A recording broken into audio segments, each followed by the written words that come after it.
Today's edition of the podcast is brought to you by Coach Me Plus. Coach Me Plus is the leader in athlete management software and a product that I've been lucky enough to be using for a little over a year now.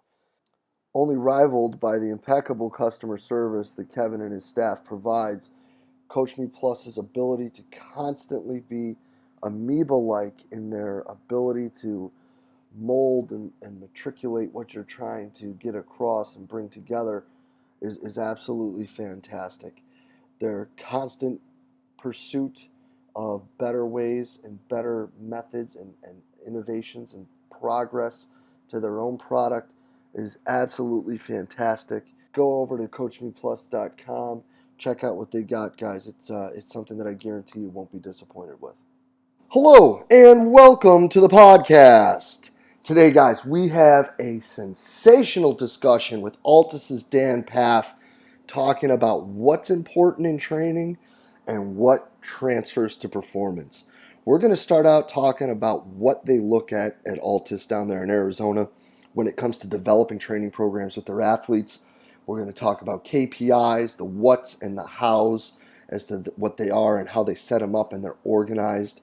Then Dan shares with us how they evaluate their athletes and establish really a hierarchy of what's important when it comes to training and technique work and all of those things. You know, we finished talking about the role of the weight room and how he's seen it as both a pro and a con throughout his career. And then we get into finally discussing the importance of mentorship when it comes to developing coaches. This talk is absolutely sensational. I can't thank Dan enough for taking the time to speak with us today. I hope you enjoyed as much as I did. Let's get right to it. Coach, thanks for being on with us today. Well, thanks for having me. Yeah, so we were just talking a little bit off camera, and you know, the thing that I'm really interested in when we talk with all these people involved in track and field is the things that they see that matter. So what are some things that you guys are doing down there in Arizona, you know, whether it be in the weight room or anything off the track or, you know, out of the pits, that you're seeing having some real carryover to the athletes you're working with? Well, I think as a foundational thought train, it's really the art of essentialism. You know, what are the essential fundamentals and movement skills and postures and biomotor abilities that an athlete needs for their stage of development or their sport in question? So, doing an ergonomic analysis of the athlete and the sport they're involved in and their stage of development and kind of a SWOT analysis, if you will, should determine, you know, your initial starting spot on what to work on. And then you use coaching science for how frequently do we do it and how, you know, what are the volume ranges and intensity ranges. And,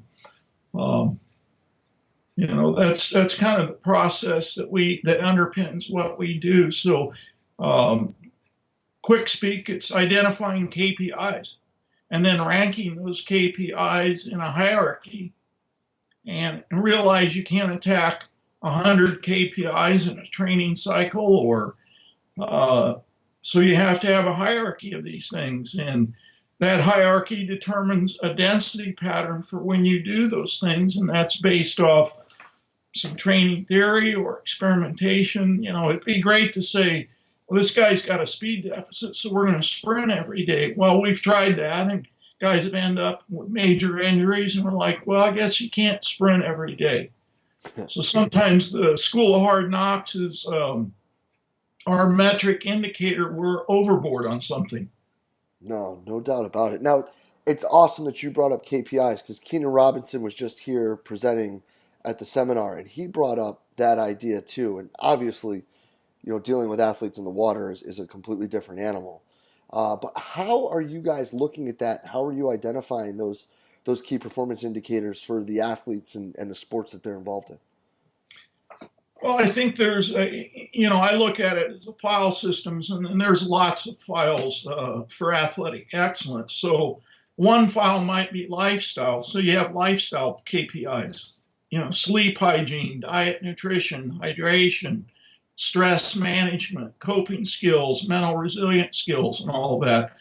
You know, you develop a KPI file of those factors and those features, and they may underpin, they may influence, they may override, but that's a file. Then you have biomechanical KPI file systems. So what are the essential fundamental biomechanical abilities this athlete needs for their position or their sport? How do they rank on those things? Prioritize deficiencies and have a list of strengths. We keep strengths really strong and slowly fill in weaknesses, but we look at biomechanics, the kinetics and kinematics of that athlete in their sporting discipline, and we develop ranking systems on what's good, what's bad, and how we need to attack their current state of readiness. Could be programming KPIs, so you get into the biomotor ability thing, like they may have tremendous absolute strength, but they don't express power real well. And, rate of force development's a big buzzword right now, but the ability to apply huge forces in quick periods of time in the right angle at the right moment may be more important than their absolute rate of force development. So J.B. Morin and the French guys, and I think our friends at SMU, Wagan and those guys, they're kind of showing that rate of force development is a huge limiter for speed, but if it's not expressed at the right angle, right vectors, you can be tremendously strong and powerful, but if you can't apply it, then it really doesn't add value. So looking at programming features, where the biological, biochemical gaps and weaknesses will influence programming. So we have a lot of file systems for KPI factors, and it creates kind of a fractal pattern, layering of these KPIs and ranking of these KPIs, which influence ultimately the program. No, and that's fantastic with you guys going all the way down when you're talking those lifestyle changes, because that's also kind of a new sexy term, when people are looking at like everything that's not athletic based. Yeah. So now going back, you talked about breaking things down biomechanically. So what do you guys do?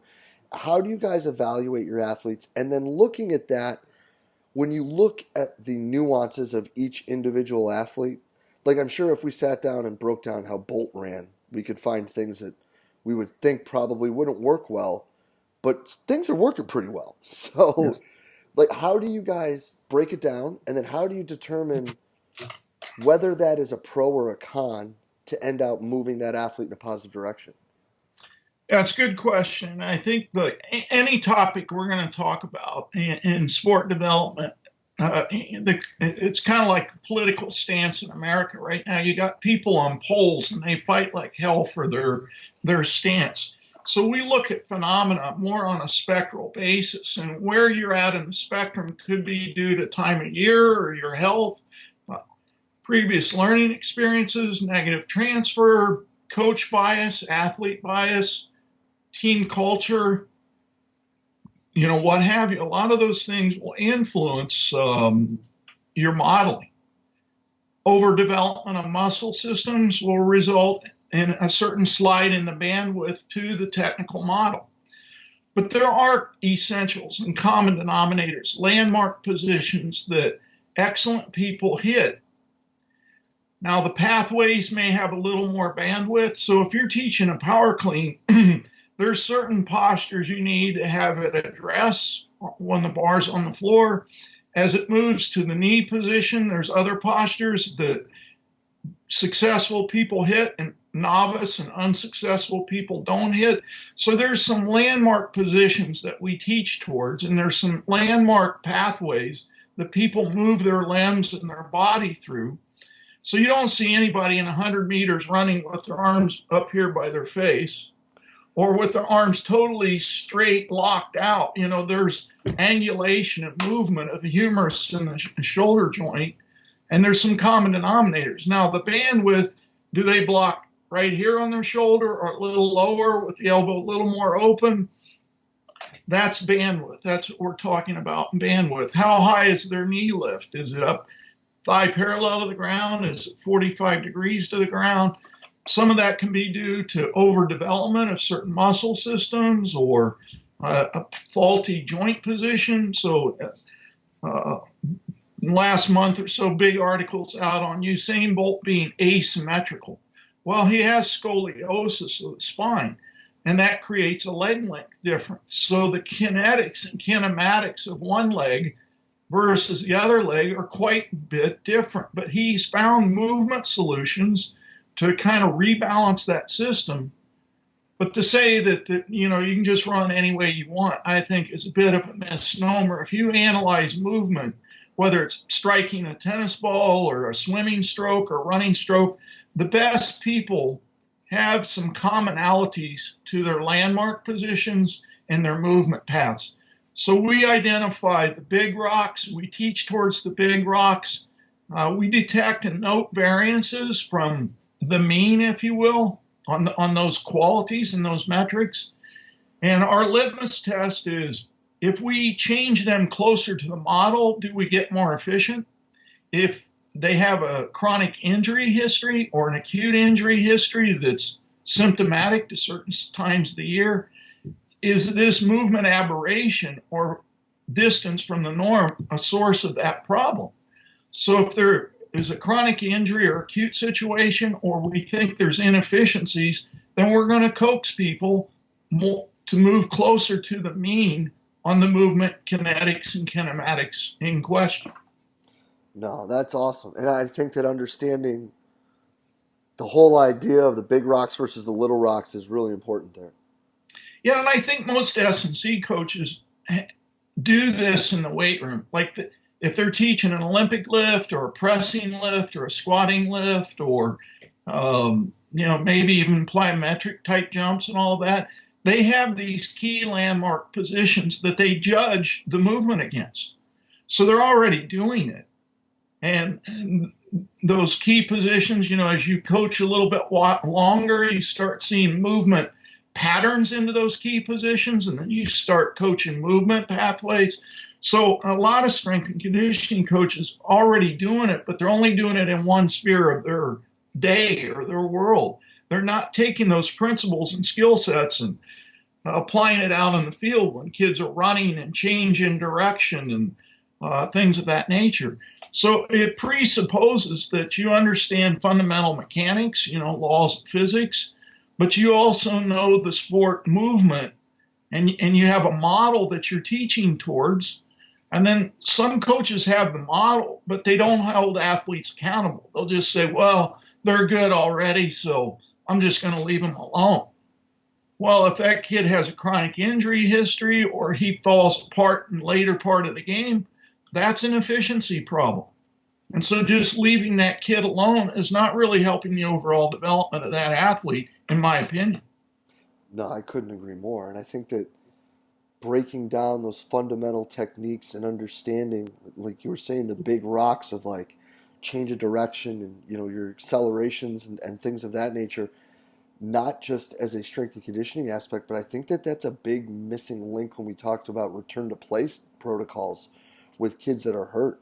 We get so into the whole like hop stop for a knee injury, but if it was a non-contact injury, shouldn't we teach the kid how to cut? Yeah. The return to play problem is epidemic worldwide. I consult in a lot of sport disciplines all over the world in a variety of levels and centers of excellence. And, sports med's kind of lost the plot. I think we have athletic trainers and physios and team docs and orthopedics and whatnot that do a pretty good job when presented with an acute injury. But with chronic injuries or what to do after the acute rehab stage is over, it's like the Wild West out there. There's very, very little consensus on what is timelines and landmarks and procedural operational methods to return to play. My friend Matt Jordan in Calgary, who does a lot of forest platform study, works a lot in alpine skiing. And they do a lot of research on return to play from severe knee injuries and hip injuries. ACL injuries and alpine skiers are, it's just the price you pay for that sport.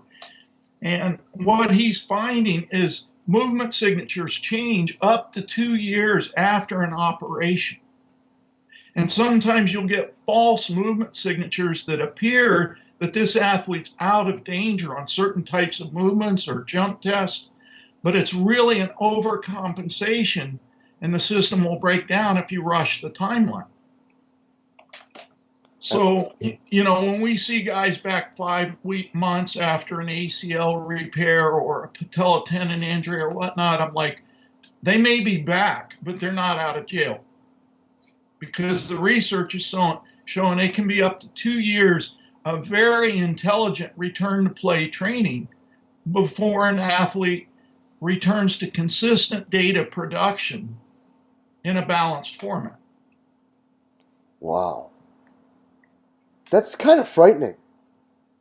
Yeah, and it's not in the literature. Yeah, 2 years. Yeah. So if you ever get a chance to read or interface with Matt, he's doing some pioneer work up there in Calgary at the institute there. Yeah, we're starting to get into some force plate stuff here, and he's the name that Daniel Martinez brings up all the time when we're talking about force plate stuff is Matt up there. Yeah, Matt's probably been at that and in vibration platform training and efficacies and stuff like that. Those have been his two main thrusts of research, but there's probably not a guy in North America doing more applied skin in the game, hands-on science in this return to play realm where force plates and kinetics combined with kinematics are being looked at objectively. He's a really interesting guy. Oh, that's fantastic. So let's back up a bit again. You brought up, we were talking about postures and we were talking about the big rocks, and you brought up one of the buzzwords when it comes to training athletes in the weight room, and that's Olympic lifting. So how do you identify where those are going to fit with your athletes? And if they don't fit with the athletes, what are some things that you do instead of those? Yeah. Well, I have a little bit of a bias. The thrust of my work has been in track and field. And I've coached all the disciplines. So I've been a throws coach, a jumps coach, and there's probably a bias in track and field towards Olympic lifting. So early days, I had to learn it and be tutored and mentored and develop networks in it. And so, I'll come into this saying I've got a little bit of bias towards that. Now, do I think it's the end all to, out there? No. I think where these polemic battles are occurring in the weight room, like hip thrust versus squat versus deadlift versus Olympic lifts, these polemic stances and arguments is like, for us, is like, what are we trying to do in the weight room with an exercise? What are we absolutely trying to affect? Is it biochemistry? Is it sequencing? Is it motor units? Is it change in direction? Is it amortization factors? So an Olympic lift, for me, I worked primarily in university settings for 30 years, so time was super valuable. So if I only have an hour in the weight room because I'm track and field, not football, and I've got to fit that in with tutorials and classes and all that, what few exercises can I use, bang for the buck, to get a lot done, to tick a lot of boxes? And for me, Olympic lifting did that. I could come up with 10 exercises, or I can do an Olympic lift and kind of tick those 10 boxes. I'm not a believer that weight room transfers. So there's some bias there. Like, if I'm a pole vaulter running 10 meters per second and I plant the pole and I experience 7 times my body weight and forces going through the spine, I don't know a weight room exercise out there that's going to replicate that. So I'm a little bit skeptical on the transference side of the spectrum. So for us, or for myself personally, it's like, why are we lifting? why are we doing this exercise? What are we hoping to get out of it?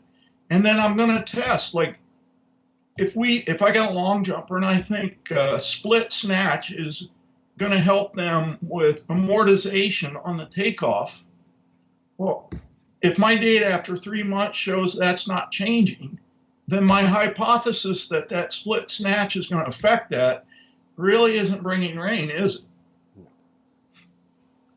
So I think a lot of, I don't want to be cynical, but I think a lot of people pick exercises in the weight room and they really don't have sound rationale for why they're doing the exercise.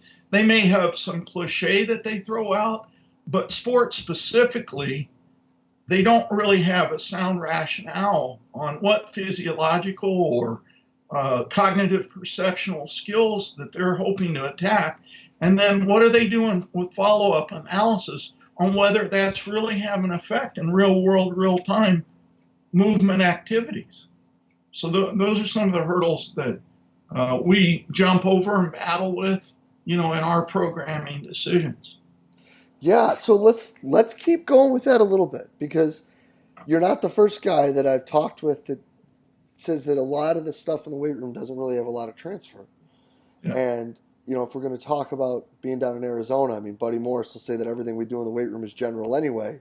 So we need to make sure we're looking at, what we're looking at. What then? I think transference is probably an ambiguous term. It's probably too broad. It's, again, I use the word spectrum a lot. It's probably spectral. So say we're looking at biochemical factors, hormone influence, immune axis, pressure on thymus, pituitary, the long axis. Certain lifts are going to put more pressure on that and have more adaptive response than other lifts. So is there some biochemical transfer with certain weight room exercises that you may be able to use those batteries and pathways and substrates on the field? Sure. But in terms of kinematics and kinetics, if we're moving through space, the weight room limits those kinds of activities. Even if you're doing a Franz Bosch movement in the weight room, what is the velocity of horizontal factor while you're doing that exercise? What are the numbers of vertical acceleration at the end range of that exercise? They're nowhere near what a high jumper is executing on the high jump apron. So to say that exercise is a jump transference exercise, a little bit of a reach. Might be a biochemical or a bioelectric, or it may have fascial training implications that have some degree of transfer. But I think the semantics of the word is a little too broad-based for my taste. No, and I love that. I love that answer. So then let's keep going with that, and let's keep diving down that rabbit hole. So how do you decide or come to the conclusion that those specific biological adaptations are the ones that are required to increase that athlete's performance? Well, again, it comes back to this ergonomic analysis, through film, induction interviews, and inquiries to previous coaches, and looking at medical records, and you do this layered analysis of the athlete. And like in the high jump, there's high absolute strength demands and relative strength demands, and no matter how tall or short, how fast or slow, high jumpers that are world-class men and women have certain strength characteristics. And if you don't have those, then you better have some other outstanding characteristics in some other biomotor realms, or you're not going to be successful in the high jump. Now, do I think everybody needs to lift? No. I mean, I've coached sub 10-second sprinters that don't lift. I've coached world medalists in the long jump that don't lift, but they had other skill sets, fascial gifting, elastic qualities, speed qualities, that more than made up for their inability or lack of desire to lift. sometimes injury presents itself and you can't do certain lifts for a period of time. And yet these athletes go out and they're still at a world-class level. So it makes you step back and go, how critical is this lift? We didn't do it all year because we had this injury we were working around, and they had the best year of their life. Well, the devil's advocate would say, well, he's doing it off all the previous year's money in the bank. But, I've had some athletes that didn't lift their entire career and they were world-class level. So, and it kind of bleeds into some other questions like, how many days a week do you have to be in the weight room? It's a great question. Yeah. A lot of world-class guys in season, maybe once every 10 days, they're fine. And then, we get caught up in academic studies that say, well, if you don't train this quality after so many weeks, it's ground zero. What else are you doing? It doesn't necessarily mean it's going to go to ground zero. But the real question is, what is your refractory index? So after I stop training a certain quality, how many sessions do I need before that quality is rebooted and back to normal? So I've had athletes retire, not lift for a year, decide to unretire, come back, and within 3 to 5 sessions, they're at PR levels in the weight room. And I had a year off. Well, that kind of defies the study because I don't think we've explored this refractory slope index of cessation of training back to retraining, rebooting systems. How many hits do we need before we're back to normal? I came into this real early working with NFL guys. I'd have a guy that have a surgery after the season. He'd miss OTAs and training camp, rehab and injury. So he missed all these crazy workouts and these running workouts and stuff. Slowly played himself back into shape the first few exhibition games, maybe limited time or reduced time the first couple games of the year. And then at the end of the season, he was a Pro Bowler, had the season of his life. And so I'm going, well, how important is all that preseason stuff? Because he missed it all. So I think sometimes we attach significance or importance to certain menu items, and we really don't know if they're that important for that unique athlete. That's probably heresy to a lot of coaches, though. Probably, but who cares? It's true, and you just can't run away from the fact that there's just kind of some times where you have to, pump your brakes and walk away. I mean, at the end of the day, my main responsibility is basketball. I've never put a squat rack at center court when we go to overtime, and we don't squat to win a game. I mean, strength coaches say cliche garbage like that all the time, and we, half joke about it, but it really is the truest of the sense. Those cats got a ball. Yeah. That's it.